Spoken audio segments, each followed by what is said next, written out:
This is the Israeli Navy. Please change your course toward the port of Ashdod. বর্তমান বিশ্বের সবচেয়ে দীর্ঘস্থায়ী ও জটিল দ্বন্দ্বগুলোর একটি ইসরায়েল প্যালেস্টাইন সংকট। এই সংকট শুধু রাজনৈতিক নয়, বরং মানবিক, নৈতিক এবং আন্তর্জাতিক আইনের প্রশ্নেও গভীর প্রভাব ফেলেছে।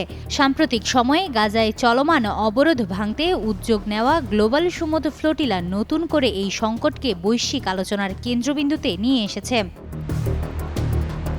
ইসরায়েল কর্তৃক গ্লোবাল সমুদ্র ফ্লোটিলার কয়েকটি জাহাজ আটকে দেওয়ার ঘটনা আন্তর্জাতিকভাবে তীব্র প্রতিক্রিয়ার জন্ম দিয়েছে। এই ফ্লোটিলা গাজায় চলমান অবরোধ ভাঙার উদ্দেশ্যে ঔষধ ও খাদ্যসহ মানবিক সহায়তা পৌঁছে দিতে যাত্রা করেছিল। এতে অন্তর্ভুক্ত ছিল প্রায় ৪৫টিরও বেশি জাহাজ এবং ৫০০রও বেশি সংসদ সদস্য, আইনজীবী ও মানবাধিকার কর্মী, যার মধ্যে একটি ইতালীয় প্রতিনিধি দলও ছিল। ইসরায়েল বহুবার তাদের ফিরে যাওয়ার বার্তা দিলেও ফ্লোটিলা এই আহ্বান উপেক্ষা করে এগিয়ে যায়।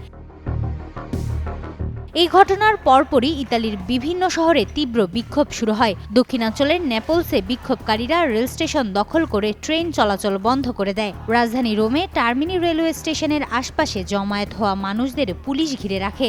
শুধু ইতালিই নয়, সামাজিক যোগাযোগ মাধ্যমে ছড়িয়ে পড়া ভিডিওতে দেখা যায় ফ্লোটিলার উপর হামলার প্রতিবাদে স্পেন, বার্লিন, এথেন্স ও ইস্তাম্বুলের রাজপথে নেমে আসে হাজার হাজার মানুষ। এই পরিস্থিতি শুধু মধ্যপ্রাচ্য নয়, ইউরোপ এবং বিশ্বের অন্যান্য অঞ্চলেও ইসরায়েল প্যালেস্টাইন সংকট নিয়ে নতুন করে বিতর্ক ও উত্তেজনা তৈরি করেছে।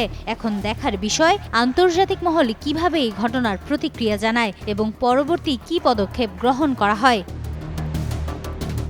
হিমাতুল জান্নাত, যুগান্তর নিউজ।